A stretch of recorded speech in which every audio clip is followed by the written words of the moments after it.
Who had a better Saints rookie season than Marcus Colston? Maybe Reggie Bush? Maybe Reggie Bush, but we don't know that. We got to find out. The key this year, what rookie will have an impact like Marcus Colston?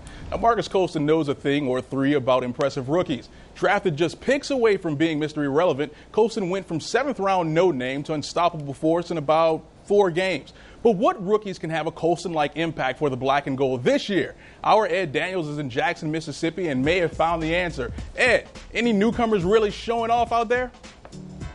Well, we're going to hear from Marcus Colston and Sean Payton on that, Damon. If you look at Marcus Colston last year, a 7th-round pick, very close to being Mr. Irrelevant. He finished the season, even with injury, 70 catches, 8 for touchdowns. And today, we asked who is the biggest rookie of camp thus far for the New Orleans Saints, the best. We polled 2 influential Saints. Last summer, Marcus Colston was the surprise rookie of training camp.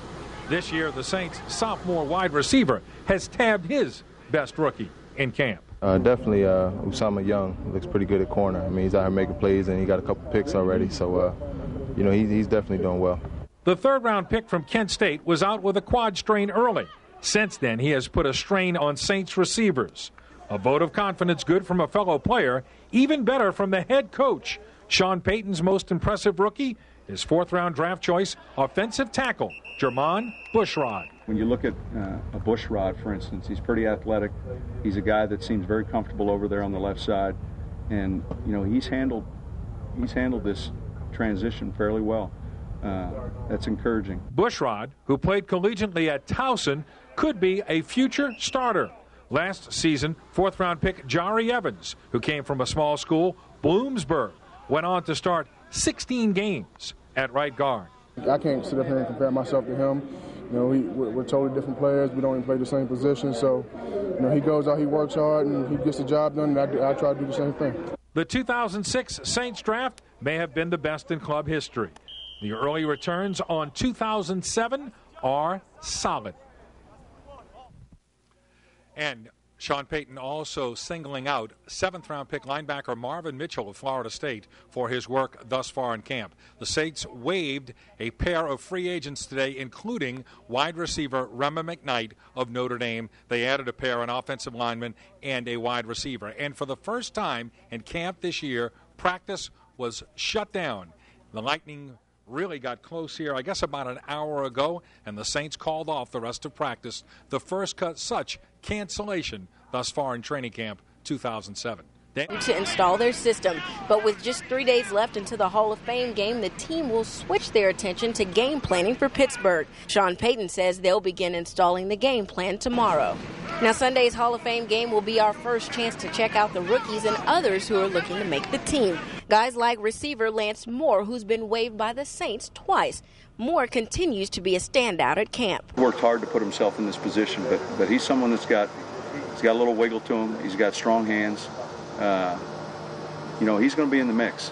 He's going to be someone that these preseason games are important to. Every time the ball's in the air, I'm trying to go get it. I'm trying to show up. I'm trying to show the coaches that I can do more than just return the ball or cover kicks. I want to be on the offensive side of the ball as well, and hopefully I'll be able to do that. And check this out. It was a scene rivaling the Macy's Thanksgiving Day Parade. Owner Tom Benson and his wife Gail made another appearance at training camp. The Bensons waved to fans as they rode by in a golf cart. Now it's time for our play of the day. Better yet, make that plays of the day. Safety Jay Bellamy picks off this Jamie Martin pass. Then a little later, Jason Kraft coming up with an INT of his own. Hats off to the secondary. Speaking of the secondary, let's file this next clip under things you don't see every day, especially at a football practice. It looks like Jason David forgot to take his earrings off before practice started. Finally tonight, how about a quote of the day? For that, let's turn to Sean Payton. It's the Truman Show. You ever seen the movie where it was about 70 degrees. Scotty's in there. He's got, if you guys want it to rain later tonight, we'll make it rain. It's always interesting when you hear an NFL head coach use the phrase, make it rain. The backup quarterback, not so much these days, but nonetheless, the position still important. Juan Kincaid joins us live from Jackson, Mississippi, with more on the guys who are battling out to hold a clipboard. Juan? Well, Scott, last season the Saints carried 2 quarterbacks on the active roster. Head coach Sean Payton would like to add a third to that this year, but the guys he has to look at right now have not been that impressive. The consensus here at Saints training camp is if starting quarterback Drew Brees goes down with an injury, this team is in trouble. And based on what we've seen from these 3 guys, a little prayer for Brees' safety is in order. 2 young guys, what you guys have observed is up and down, and you're looking for a little bit more of a more consistent line, and that comes with the reps. So we'll keep working with them and developing both those players. As you go farther down the backups, it's hard to be as crisp because there's guys at every position who haven't gotten any reps, and there's new guys learning, and so it looks a little ragged at times. But the veteran Martin hasn't looked that much better. In fact, all 3 quarterbacks at times have looked oh so ordinary in the pocket, and they attribute their problems to one key area. Just trying to get reps, basically. As the season starts, you don't get to run our offense. Basically, you're running other people's offense. So that's what it's all about right now is getting the turns and getting the practice. When you're the starter in college, you get all the reps, and it's you get it set, a rhythm. But you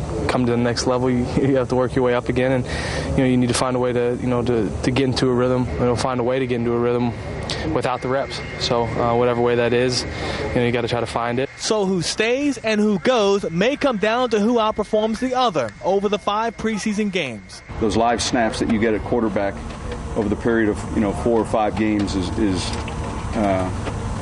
real important. Only time's going to tell that. It's just going to be one of those things that once you get out on the field and really start the flow of the game and get into a rhythm, that's when you're going to be able to find out if it's going to be similar to what practice is like or if the tempo is going to be greater or lesser. Jamie Martin is still that number 2 guy on the depth chart, but those other 2 guys are expected to battle for the number 3 up until camp closes it up. 9 and 10 o'clock going to be handled by Jim Henderson from here at Saints Camp. Live at Saints Camp in Jackson, I'm Juan Kincaid, Channel 4 Eyewitness Sports. Scott?